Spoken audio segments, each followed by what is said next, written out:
Mes parents m'ont expulsé, alors j'ai secrètement acheté leur maison et triplé le loyer.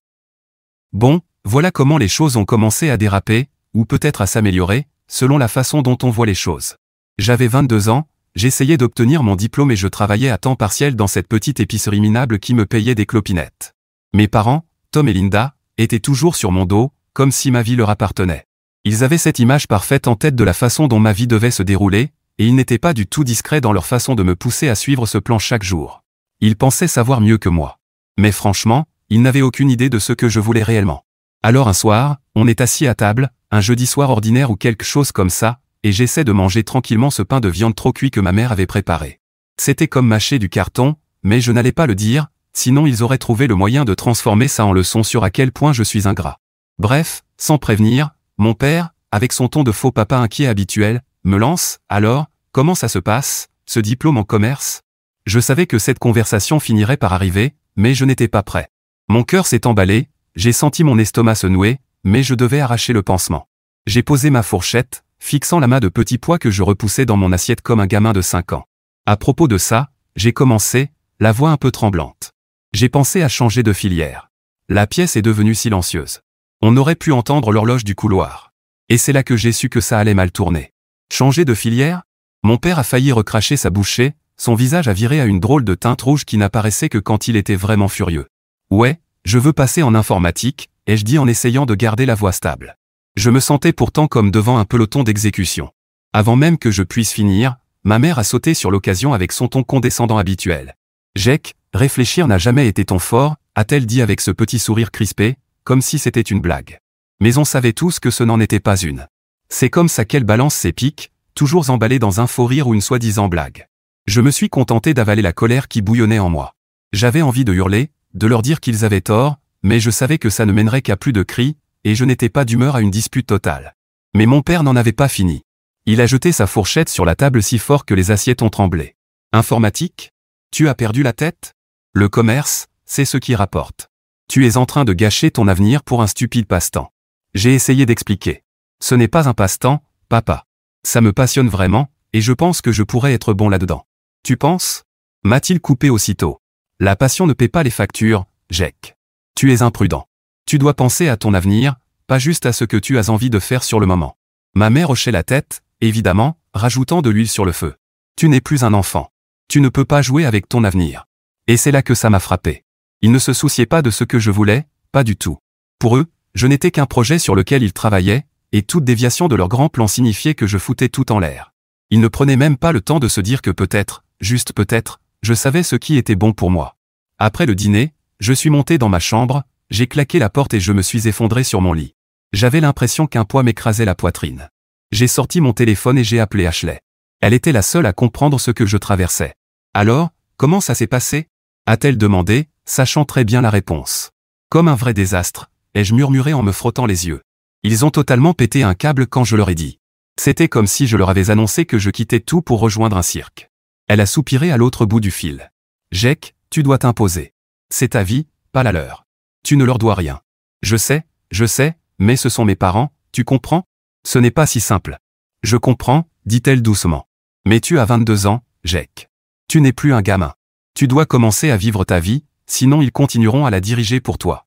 Je suis resté là, les yeux fixés au plafond, réfléchissant à ce qu'elle venait de dire. Elle avait raison. J'étais adulte maintenant. Et il était temps d'agir comme tel. Le lendemain, je me suis réveillé avec un mélange de crainte et de détermination. Je devais leur dire, pour de vrai cette fois. Je ne pouvais plus les laisser décider de ma vie. Alors je suis descendu, le cœur battant à tout rompre, et je les ai trouvés assis dans le salon, regardant la télé. Maman, papa, il faut qu'on parle, ai-je dit, la voix tremblante mais assez ferme. Mon père a mis la télé en sourdine, et ils m'ont regardé comme s'ils attendaient une grande annonce. Et d'une certaine manière, ça en était une. J'ai pris ma décision. Je passe en informatique. Mon père a plissé les yeux. Non, tu ne le feras pas. Cette fois, je suis resté ferme. Si, je le ferai. Je suis adulte, et c'est mon choix. Pendant une seconde, j'ai cru qu'ils allaient peut-être, juste peut-être, me laisser faire. Mais ensuite, ma mère s'est levée, croisant les bras sur sa poitrine. Si tu es si adulte que ça, alors tu peux subvenir toi-même à tes besoins, dit-elle d'une voix glaciale. Tu as 24 heures pour faire tes bagages et partir. Je suis resté figé, comme si mon cerveau ne parvenait pas à traiter ce qu'elle venait de dire. Quoi? Ai-je fini par balbutier. Vous n'êtes pas sérieux. Oh, si, nous le sommes, a grogné mon père. Tu veux prendre tes propres décisions. Très bien. Mais tu le feras seul. Je ne me souviens même plus comment je suis remonté dans ma chambre. Je me souviens seulement de ce sentiment écrasant de trahison, comme s'ils attendaient depuis toujours une excuse pour me mettre dehors. J'étais leur fils, et ils me jetaient comme si je ne comptais pas. J'ai aussitôt appelé Mike, mon meilleur ami. Je n'ai même pas essayé de cacher ma voix tremblante. Mec, ils m'ont viré, ai-je dit en tremblant.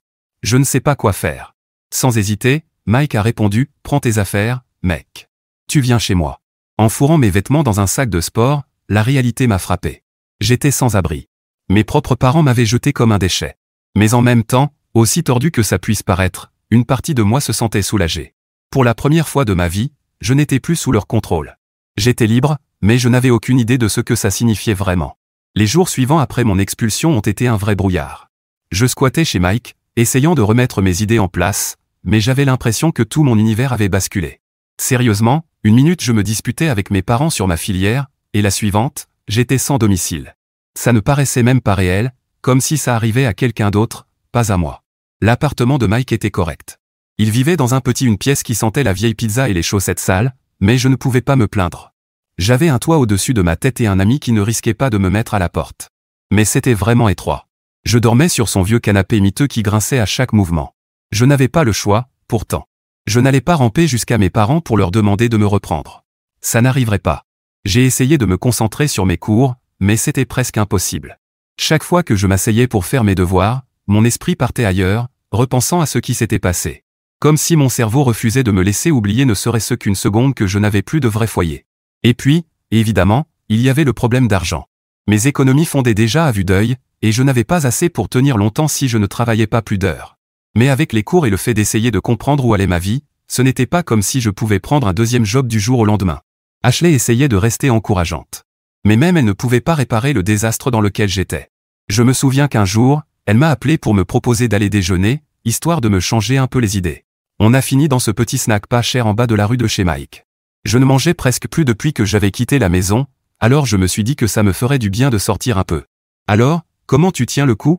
A-t-elle demandé en croquant dans son sandwich. J'ai haussé les épaules. Franchement, pas bien. Je n'arrive pas à me concentrer sur les cours et mon argent file à toute vitesse. Je ne sais pas combien de temps je vais pouvoir tenir. Elle m'a lancé ce regard plein de compassion, celui que je recevais de tout le monde depuis que j'avais raconté ce qui s'était passé. Tu fais de ton mieux, Jack. Ce n'est pas la fin du monde, d'accord ? Ce n'est qu'un obstacle sur la route. J'ai ri, mais ce n'était pas un vrai rire. Ouais, un obstacle de la taille d'une montagne. Elle a tendu la main et a saisi la mienne. Tu trouveras une solution. J'en suis sûr. Tu as toujours été intelligent, même si tes parents ne le voient pas. Ces paroles étaient gentilles, mais elles ne changeaient rien au fait que j'étais coincé dans une situation dont je ne savais pas comment sortir. J'avais l'impression que quoi que je fasse, je ne faisais que barboter pour ne pas me noyer. Après le déjeuner, je suis retourné chez Mike et j'ai essayé de me concentrer sur mes devoirs. Mais plus je fixais l'écran de l'ordinateur, plus je réalisais que je prenais du retard. Mes notes commençaient à chuter, et l'idée d'abandonner me traversait de plus en plus l'esprit. Je ne voulais pas en arriver là, mais j'avais l'impression que je n'avais plus d'option. J'avais déjà du mal à garder la tête hors de l'eau. Quelques semaines ont passé, et les choses n'ont fait qu'empirer. Mes économies étaient à zéro, et je savais qu'il n'était plus qu'une question de temps avant que je doive prendre une décision. Mike ne pouvait pas couvrir pour moi indéfiniment, et je n'allais pas non plus abuser de lui éternellement. Le jour où j'ai abandonné la fac a été l'un des pires de ma vie. C'était comme admettre ma défaite, comme renoncer à tout ce pourquoi j'avais travaillé. Je me souviens d'avoir été assis dans le bureau du doyen, en train de signer les papiers, avec le sentiment d'être un échec complet. J'avais toujours pensé être le premier de ma famille à décrocher un diplôme, mais maintenant ce rêve s'éloignait, comme tout le reste. Dès que j'ai quitté ce bureau, la réalité m'a frappé de plein fouet. J'étais seul, sans diplôme, sans plan solide et presque sans argent. Ce soir-là, je suis resté assis sur le canapé de Mike, fixant mon téléphone, me demandant ce que j'allais faire.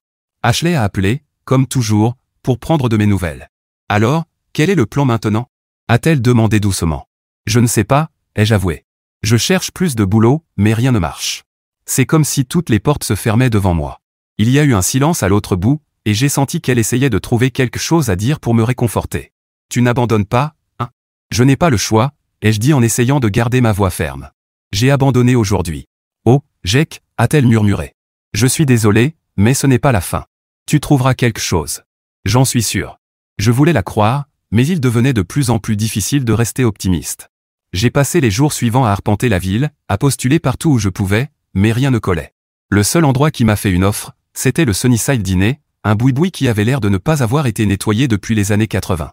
Ce n'était pas exactement le boulot de mes rêves, mais c'était mieux que rien. Ils avaient besoin de quelqu'un pour retourner des burgers et passer la serpillière, moi j'avais besoin d'argent. Alors j'ai accepté. Les horaires étaient affreux, et la paix misérable, mais au moins j'avais quelque chose. Je passais mes journées couverts de graisse, à balancer des burgers sur le grill pendant que mon manager, Earl, aboyait des ordres comme si j'étais à l'armée. C'était un type dur, direct, qui ne semblait se soucier que des résultats, mais au moins il remarquait quand je travaillais dur. Au bout d'un mois, un jour calme au resto, Earl m'a pris à part. « Gamin, tu as une bonne éthique de travail. Tu veux faire des heures en plus ?» J'ai essuyé la sueur de mon front, essayant d'avoir l'air intéressé. « Ouais, bien sûr. Qu'est-ce qu'il y a ? J'ai un pote qui a besoin d'un gardien de nuit dans un immeuble de bureau au centre-ville. Ça paie mieux qu'ici. Tu es partant ? Je n'ai même pas eu besoin de réfléchir. Ouais, je suis partant. Et juste comme ça, je bossais sur 2 boulots, cuisinier le jour, gardien de nuit dans un bâtiment vide. Ce n'était pas glamour, mais au moins c'était quelque chose. Le sommeil est devenu un luxe que je ne pouvais plus me permettre. La plupart des nuits, je tournais à vide, à peine capable de garder les yeux ouverts. Mais je n'avais pas d'autre choix. Je devais survivre. Ashley continuait de m'envoyer des annonces de stage en informatique, essayant de m'aider à reprendre la bonne voie, mais je n'avais ni le temps ni l'énergie pour postuler. Ma vie était devenue une question de survie, point. Il n'était plus question de rêve ou de passion. Il s'agissait juste de garder la tête hors de l'eau, jour après jour. Chaque nuit, assis dans cet immeuble vide, regardant les lumières de la ville vaciller au loin, je ne pouvais pas m'empêcher de me demander comment ma vie avait pu en arriver là. Il y a quelques mois à peine, j'avais des projets, des rêves, un avenir. Maintenant, je ne faisais que tenir bon, un service après l'autre.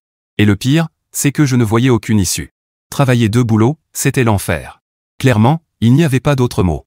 Le resto était gras et chaotique, et les gardes de nuit dans cet immeuble vide étaient juste abrutissants. Je vivais avec 4 heures de sommeil, je descendais des boissons énergétiques comme de l'eau, et je vivais pratiquement dans mon vieux sac à dos que je trimballais partout. Mais au moins, l'argent rentrait un peu. Ce n'était pas grand-chose, mais assez pour tenir. Mike ne le disait pas, mais je pense qu'il était soulagé que je puisse commencer à participer au loyer. Je ne voulais pas être ce type qui profite de son meilleur ami pendant que sa vie s'écroule, alors je faisais en sorte de lui donner tout ce que je pouvais. Je dormais toujours sur son canapé, mais au moins, je n'étais plus un poids mort. Puis, sans prévenir, les choses ont commencé à changer. Je ne sais pas si c'était de la chance idiote ou l'univers qui décidait enfin de me donner une pause. Mais un jour, alors que je retournais des burgers au resto, ce gars est entré pour déjeuner. Au début, je n'y ai pas prêté attention, juste un client de plus. Il avait l'air fatigué, comme tous ceux d'entre nous qui bossions trop pour pas assez d'argent. Après son repas, il est venu payer au comptoir, et alors que je lui rendais la monnaie, il a jeté un œil à l'écran de l'ordi que j'avais ouvert derrière la caisse. J'avais bossé sur quelques exercices de codage pendant ma pause, juste pour rester affûté, tu vois ? Le gars a haussé un sourcil. Tu t'y connais en code ? A-t-il demandé, d'une voix à la fois décontractée et curieuse. J'ai hoché la tête, en essayant de ne pas paraître trop enthousiaste. Ouais, j'apprends tout seul, j'espère en faire ma carrière un jour. Il a souri. Eh bien, je pourrais avoir quelque chose pour toi. Ma boîte cherche des techniciens IT débutants. Rien de fou, mais c'est un début. J'ai cligné des yeux, sans vraiment croire ce que j'entendais. Sérieux ? Ouais, il a haussé les épaules, comme si ce n'était rien. Envoie-moi ton CV. Je mettrai un mot pour toi. Il m'a tendu sa carte de visite, et je jure que mes mains tremblaient en la prenant. C'était comme une petite étincelle d'espoir que je n'avais pas ressentie depuis des mois. Cette nuit-là, je me fichais complètement de la fatigue accumulée par mes doubles services. Je suis rentré chez Mike, j'ai allumé mon ordinateur portable et j'ai travaillé sur mon CV. Ce n'était pas parfait, mais c'était déjà quelque chose. J'ai envoyé un email au gars avant de trop réfléchir, puis j'ai essayé de ne pas me faire d'illusions. Les jours passaient sans nouvelles. Une partie de moi pensait qu'il avait seulement été poli et que je n'aurais jamais de rappel. Mais un après-midi, alors que j'étais assis dans cet immeuble de bureau vide pendant mon service de nuit, mon téléphone a vibré.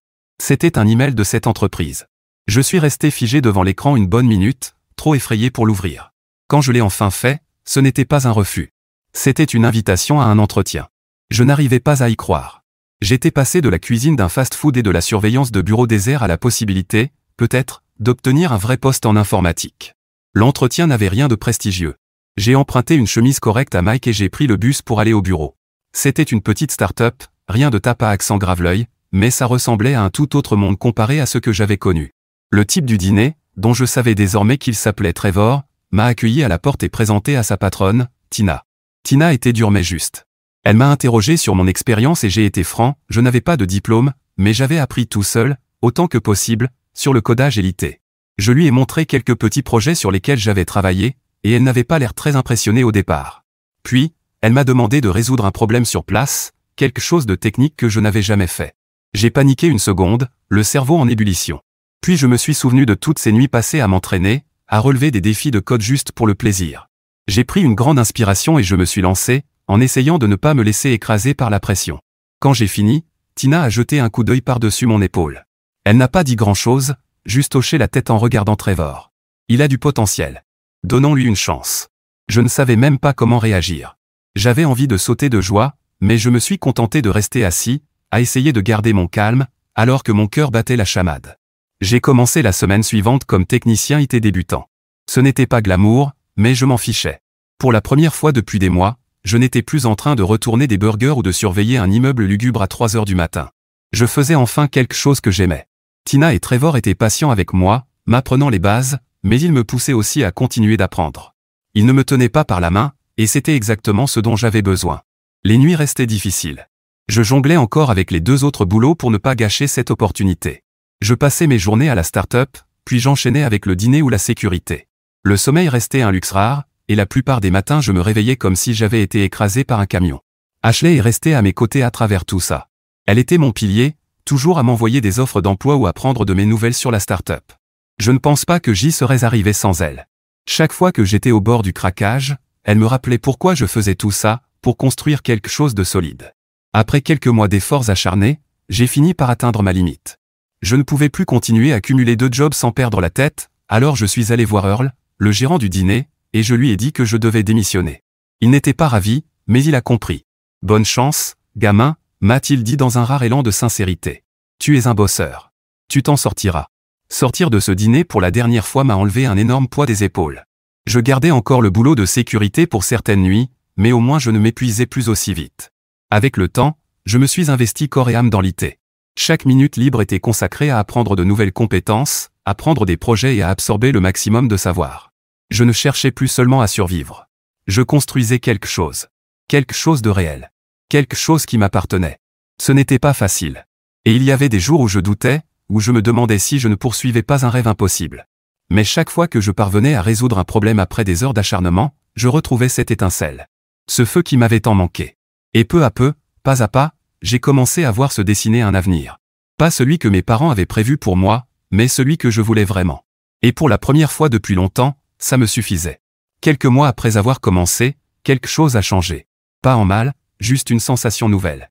J'aimais enfin ce que je faisais, et je ne me levais plus le matin juste pour survivre à une nouvelle journée de job sans avenir. L'informatique, le codage, le dépannage. Ce n'était pas glamour, mais ça me plaisait. C'était à moi. Quelque chose pour lequel j'avais travaillé dur. Je me souviens qu'un après-midi, j'étais plongé dans du code quand ma patronne, Tina, est venue me voir.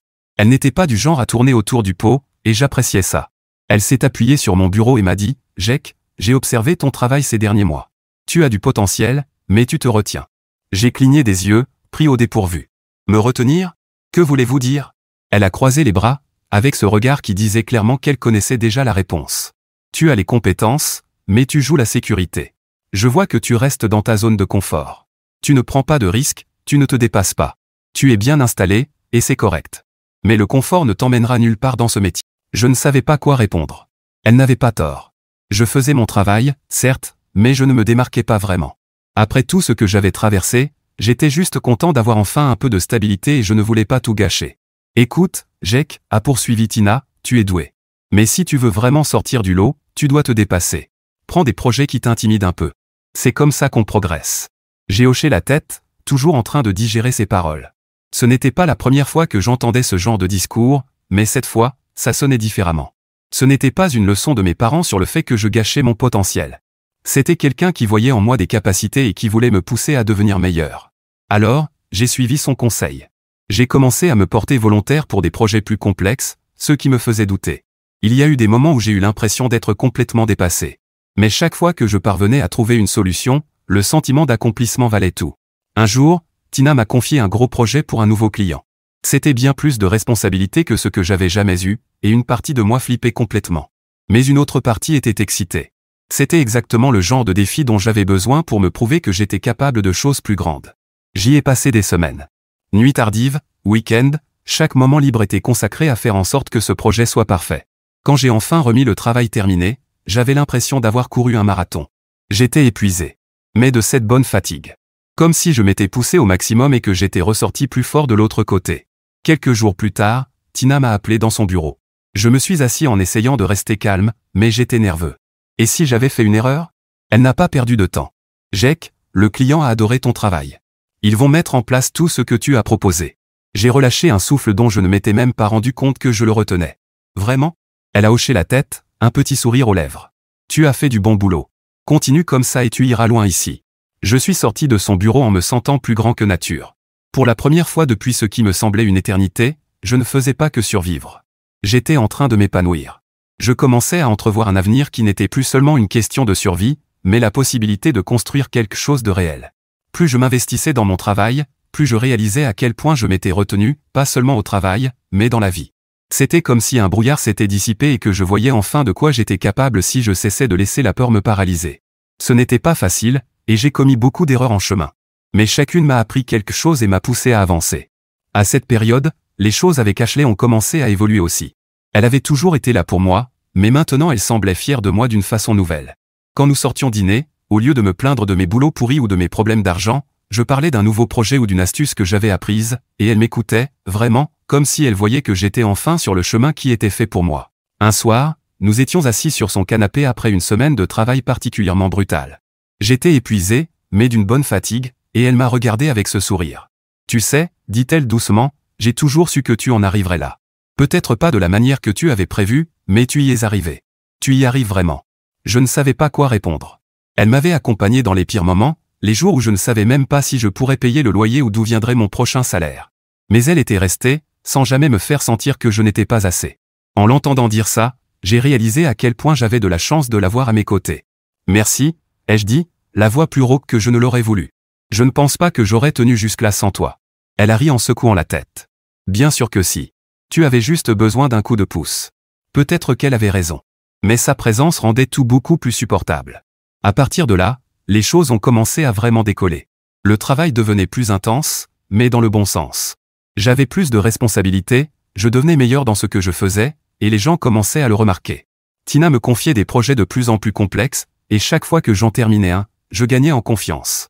Et côté argent, ce n'était pas encore l'abondance, mais ça allait mieux. J'avais enfin quitté le boulot de sécurité, et même si je ne roulais pas sur l'or, je n'avais plus à me demander où trouver mon prochain repas. Pour la première fois depuis longtemps, je me sentais stable, sur un terrain solide. Un après-midi, Tina m'a encore convoqué dans son bureau. Je me suis assis, m'attendant à un autre gros projet. Mais elle avait ce regard sérieux que je ne lui connaissais pas. « Jake, je veux te parler de ton avenir ici », dit-elle d'une voix calme mais directe. Je haussai un sourcil, incertain de ce qui allait suivre. « D'accord. » Elle s'adossa à sa chaise. « Tu as fait du très bon travail ces derniers mois, et je pense que tu es prêt pour plus. Je veux te proposer un poste à temps plein. » Pendant une seconde, je suis resté assis, essayant d'assimiler ces mots. Un temps plein. C'était le rêve, non? Plus besoin de jongler avec plusieurs boulots. Plus besoin de survivre au jour le jour. C'était ça. Je ne sais même pas quoi dire, ai-je avoué, un sourire naissant sur mon visage. Elle m'a rendu mon sourire. Dis juste oui. Et bien sûr, j'ai dit oui. En quittant son bureau, j'ai senti un poids énorme quitter mes épaules. Tout le stress, les nuits blanches, les doutes, tout semblait enfin valoir la peine. J'y étais arrivé. Peut-être pas comme je l'avais prévu, mais j'y étais arrivé tout de même. Et ça faisait un bien fou. Obtenir ce poste à temps plein, c'était comme entrer dans un tout nouveau monde. Pour la première fois de ma vie, j'avais l'impression de faire quelque chose qui comptait, pas seulement pour moi, mais aussi pour ceux qui m'entouraient. Je n'avais plus à m'inquiéter de joindre les deux bouts ou de devoir reprendre un job pourri juste pour survivre. C'était ça, la stabilité. Mais bien sûr, la vie ne devient pas soudainement facile parce qu'on franchit une étape comme celle-là. Le boulot s'est intensifié, vraiment intensifié. Tina n'avait pas menti quand elle avait parlé de plus de responsabilités. J'étais plongé dans de plus gros projets, je dirigeais des équipes pour la première fois, je gérais des délais qui paraissaient impossibles. Certains jours, je regardais ma liste de tâches en pensant « comment je vais faire pour tout boucler ?» Mais je m'accrochais. Je n'avais pas le choix. Chaque jour était un défi, mais c'était exactement le genre de défi que j'attendais.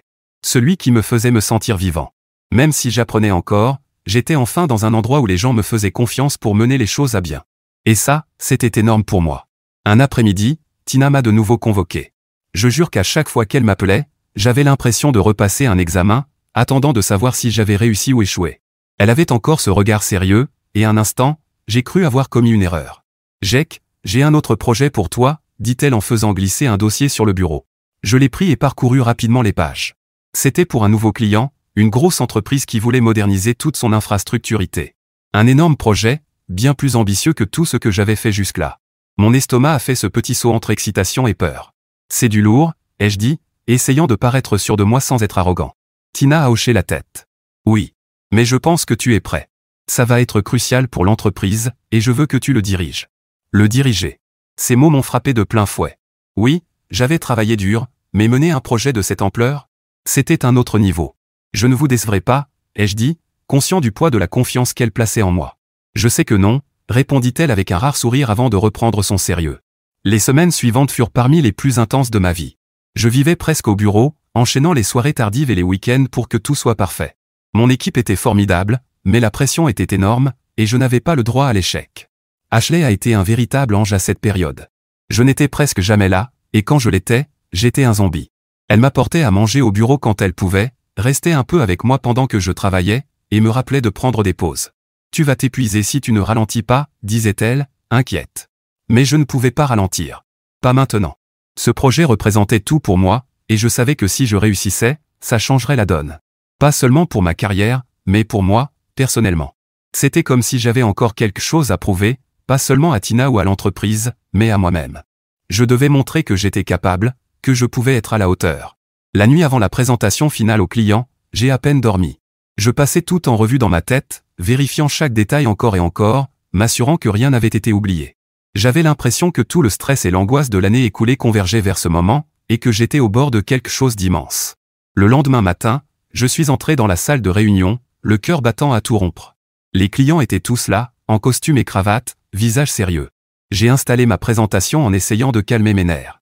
Mais j'avais l'impression que toute ma carrière reposait sur cette réunion. Tina était là aussi, assise en bout de table, m'observant attentivement. J'ai pris une grande inspiration, me suis rappelé que je m'étais préparé pour ça, et j'ai commencé ma présentation. Ce n'était pas parfait. J'ai bafouillé sur quelques diapositives, trébuché sur certains mots, mais j'ai continué. J'ai répondu à leurs questions, expliqué le plan, et montré exactement pourquoi cette mise à niveau était ce dont ils avaient besoin. Et quand tout fut terminé, je suis resté debout, attendant leur réaction, les paumes moites. Pendant ce qui m'a semblé une éternité, personne n'a parlé. Ils se contentaient de feuilleter les documents, de se murmurer des choses entre eux. Mon estomac faisait des loopings, et je m'attendais presque à ce qu'ils démolissent tout en bloc. Mais le responsable de leur service informatique finit par prendre la parole. « Ça a l'air bien », dit-il en hochant la tête. « Nous allons avancer avec ce plan. » J'en revenais pas. J'avais vraiment réussi. J'avais envie de sauter et de lever le poing en l'air comme un idiot complet, mais je suis resté professionnel, acquiesçant calmement comme si ce n'était qu'une journée ordinaire au bureau. Mais à l'intérieur, j'étais fou de joie. Après la réunion, Tina m'a pris à part. « Beau travail », dit-elle, ce sourire rare revenu sur son visage. « Tu l'as mérité. » Je ne savais pas ce qui me touchait le plus, ces éloges ou le fait que je venais de réussir le plus gros projet de ma vie. Dans tous les cas, j'avais franchi une sorte de ligne d'arrivée invisible. Toutes les galères que j'avais traversées, les disputes avec mes parents, le fait d'avoir été mis dehors, d'avoir abandonné l'université, de bosser 2 jobs juste pour survivre, tout ça m'avait mené à ce moment. Ce soir-là, je suis sorti du bureau avec le poids des derniers mois enfin levé de mes épaules. Je me fichais même de devoir probablement revenir dès le lendemain matin pour le projet suivant. Pour la première fois depuis longtemps, je me sentais exactement à ma place. Sur le chemin du retour, j'ai appelé Ashley, incapable de contenir mon excitation. « Chérie, on a réussi. Ils ont adoré la présentation. On va tout mettre en place. » Elle a ri, et j'ai entendu la fierté dans sa voix. Je le savais. « Je suis tellement fier de toi, Jake. » Entendre ça a rendu le tout encore plus réel. Ce n'était plus seulement une question de boulot. C'était tout ce pourquoi j'avais lutté, tout ce que j'avais sacrifié pour arriver jusque-là. Je n'étais plus le gars perdu et apeuré qui s'était fait mettre dehors par ses parents. Je construisais quelque chose pour moi, à mes propres conditions. L'avenir ne me paraissait plus aussi incertain. Je n'étais plus en mode survie, j'étais en train de m'épanouir. Et ce sentiment-là, ça valait tout. Quelques années après ce grand projet, ma vie avait changé d'une façon que je n'aurais jamais imaginée. J'étais passé de la survie au succès dans le monde de l'IT, et finalement, j'ai pris une décision qui m'a surpris moi-même, j'ai monté ma propre entreprise. Bien sûr, ça ne s'est pas fait du jour au lendemain. J'avais travaillé un bon moment, construit une solide réputation, économisé de l'argent, et tisser des relations. Finalement, je me suis senti prêt à sauter le pas. Monter ma boîte n'a pas été facile au début. Des nuits blanches, des montagnes de paperasse, et la peur constante que tout s'effondre. Mais au fond de moi, je savais que c'était ce que j'étais censé faire. Alors je me suis accroché, travaillant dur jour après jour. Et rapidement, les choses ont commencé à bouger. J'ai décroché des contrats, monté une petite équipe solide, et l'entreprise a commencé à décoller. Après quelques années, on générait plus d'argent que je n'aurais jamais cru possible. Je ne me contentais plus de survivre, je réussissais vraiment. Je ne retournais plus des burgers ni ne gardais des immeubles vides. Je dirigeais ma propre entreprise et je la voyais grandir mois après mois. Parfois, ça semblait irréel, comme si je vivais dans la vie de quelqu'un d'autre. Mais non, c'était la mienne. Je l'avais bâtie. Quand ma société a vraiment commencé à décoller, Ashley et moi avons commencé à parler d'acheter une maison. On louait depuis des années, et ça nous semblait le bon moment de trouver quelque chose de permanent, un endroit bien à nous. On s'est mis à regarder des annonces, à visiter des maisons les week-ends, à rêver de l'endroit où on voulait s'installer. Un jour, en parcourant des sites immobiliers, je suis tombé sur quelque chose qui m'a figé. La maison où j'avais grandi, celle où mes parents vivaient encore, était en vente. Je n'en croyais pas mes yeux. Je n'avais pas parlé à mes parents depuis des années, et honnêtement, je ne suivais pas ce qui se passait dans leur vie. Mais voir cette maison à vendre, ça m'a fait un drôle d'effet. J'ai cliqué sur l'annonce et lu les détails. Apparemment, leur propriétaire avait décidé de vendre, et le prix affiché était une véritable affaire comparée aux autres maisons du quartier. Et là, comme une ampoule qui s'allume dans ma tête, j'ai eu cette idée folle, je pouvais acheter la maison. Au début, ça me paraissait mesquin.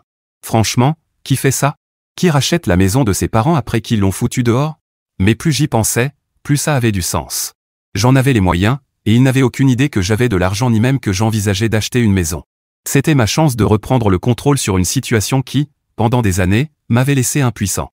Alors j'ai appelé mon agent immobilier et j'ai fait une offre. Sans hésiter. Le prix était bon, et j'avais largement les fonds pour conclure l'affaire sans problème. Quelques semaines plus tard, la vente était finalisée, et tout à coup, j'étais le propriétaire de la maison de mon enfance. Elle était à moi. Et c'est là que les choses ont pris une tournure intéressante.